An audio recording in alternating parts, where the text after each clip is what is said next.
we were supposed to meet in the park tomorrow at say 3 o'clock. Yeah. And then I came an hour late. And then you said, why are you late? And I go, oh, because I was waiting for, you know, the metals in my car to come together and the plastics and the fabrics to come and, you know, organize themselves in such a way, and the petrol to come. You would look at me, how would you look at me if I gave you that as an explanation?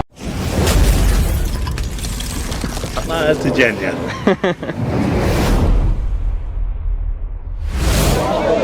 It depends. If that's how you normally talk, I'd say, well, he's just been his old self. No, that's me giving you an explanation of why I'm late, of why my car wasn't ready because of the changes didn't take place. Then those changes took place and I was able to come self-drive even though it wasn't a Tesla, and it came. Any reasonable person, Marco, in that conversation would go, are you, like you said, are you winding me up? Like, is this a spoof? Is this a parody? Is this a satirical answer? I'll say no.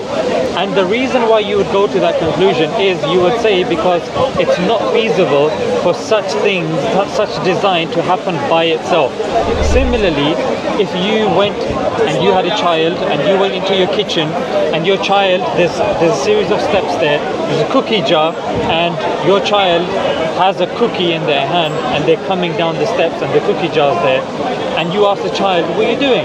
And they said, oh, the wood came by itself and made the stairs. And then, because when those two things happen, naturally you assume, based upon your observation, based upon logic, based upon your understanding, you don't even entertain the other idea. Yeah, what you do is something which science uses as well. It's called the inference to the best explanation. Yeah, the inference to the best explanation first was that that person is just making an excuse.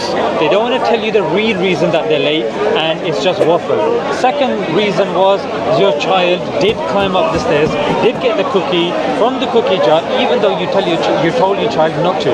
And the point that I'm trying to say, Marco, is if you start opening yourself to such possibilities that things can just happen by themselves, following no structure, no design, your life will be an absurdity. You are not following what you do in your daily life, which is you infer things to the best possibility, to the best probability. That's the only way you have survived here, and you will continue surviving. If you start crossing the road assuming that cars will just, you know, become smoke and they start floating, you don't entertain that thought in the slightest, because you believe in design, you believe in order, you believe in creation, and all we're saying is, look, you believe in that stuff in every facet of your life, Marco. Why not? Why stop short of it? And all we're saying is that if you then extrapolate that to creation, it is the inference to the best explanation that there was a creator, as opposed to things haphazardly coming into existence as if, you know, there being aliens or there being this. This seems the best inference to the best explanation. And then when you acknowledge this, then we can then take this further as to into scripture, into, okay, you talk about prophets, you talk about this, and then there is a scaffolding of evidence, and then you come up with a bigger picture. Yes, in some things it may be a bit difficult for you to know. That's why there is an accumulation of evidence, and that's all we're saying, Marco, that look, when it comes to everything else, you're being unjust here. You don't believe things come from nothing, because you don't sit down. If your bank account is empty, it's going to remain empty until you work and you put money inside it. If no one has a cue and no one's hitting the pool balls, the balls are not going to move. You guys can't stand around with a pint of lager in your hand and just assume that things will happen. It doesn't work like that. Then why is it that you extrapolate that to the universe and expect, yeah, it just happened?